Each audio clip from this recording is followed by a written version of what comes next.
Hello, hi, this is OG Granny, and sometimes you guys are asking what happened in this situation and the story and the punchline of it. This is what happened, making it short in 100. Went out with a guy, I've been knowing him a very long time, and wanted him to make sure that he got himself taken care of because I believe in a person being self-sufficient. So he's a good friend of mine, but I didn't want to date him because he was not independent. He was too busy living with white women and not taking care of himself and just being a kunti kinte type of nigga. So he got his home and did everything he was supposed to do. But when my first date with him, he actually got drunk and dragged me to the edge of the bed and continued to try to lock me down on the bed and try to have his way. And I wasn't having it. And so when someone tries to do that to you, your body and your mental state, if you've been raped and abused like me, your mind tells you you're froze, you lock. But once you unlock, another person emerges out of you of anger. You either clam up or you get hot. And so I'm a bulldog. I got hot.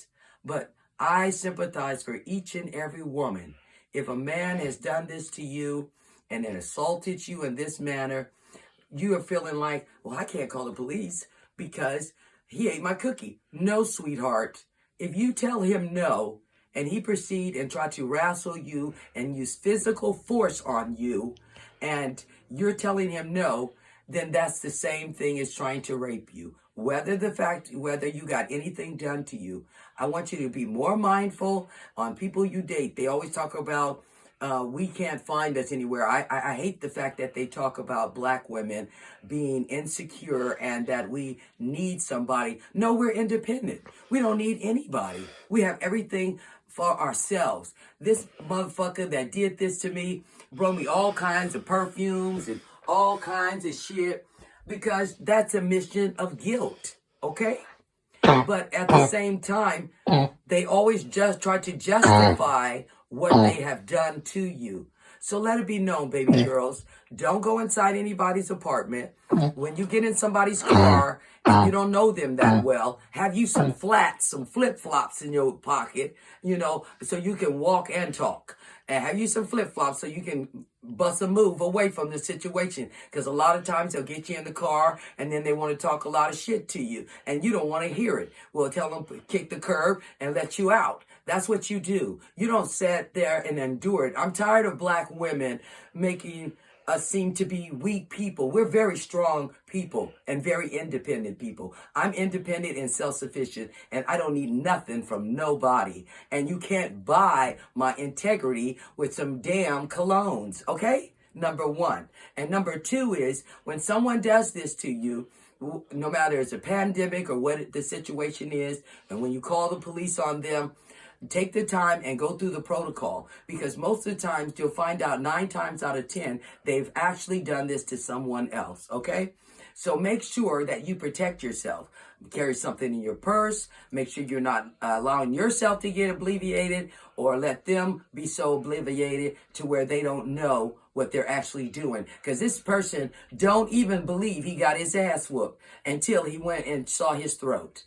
Really. So that means that he was totally out of control. And he's so stupid, he called me and texted me on what he had done to me. He made my case if I would have been Cochran, the glove don't fit. He sealed that shit, okay? That's how stupid he was. But women, not everybody get it that easy. Make sure that when they do these things to you, take a picture of their room and everything. And make sure you document everything that happened to you. Just for your peace of mind. And if you can't dig in their ass, hey, call the police on them. But after you're digging their ass, you can still call. Okay?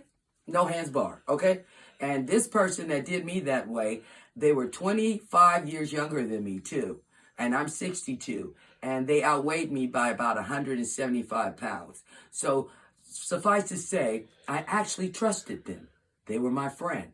That's why I get upset a lot of times. They say people are gay and we have reasons to be the way we are. What were the odds that I felt as though at 62 that I would be subject to being raped and dragged? Never. So if it can happen to me, it can happen to you too. And if you are not big and trained, I trained for 37 years on Mortal Kombat. I can take you down with a thumb. But if you're not in the condition of training, you need to find you something in your purse or just don't go in their home because you can't trust them. Because I thought I knew that person and I didn't know that person. OG Granny out. Love you. Have a wonderful day. And next time we talk again, we might be talking about the homeless because I'm overwhelmed about how the homeless get abused and treated really bad. It's really sad how we claim to take care of everyone. We got all these millionaires and stuff. They sending money overseas, help Africa, help the Philippines, help this country. But they never talk about helping us. Let's help us before we help somebody. Deuces.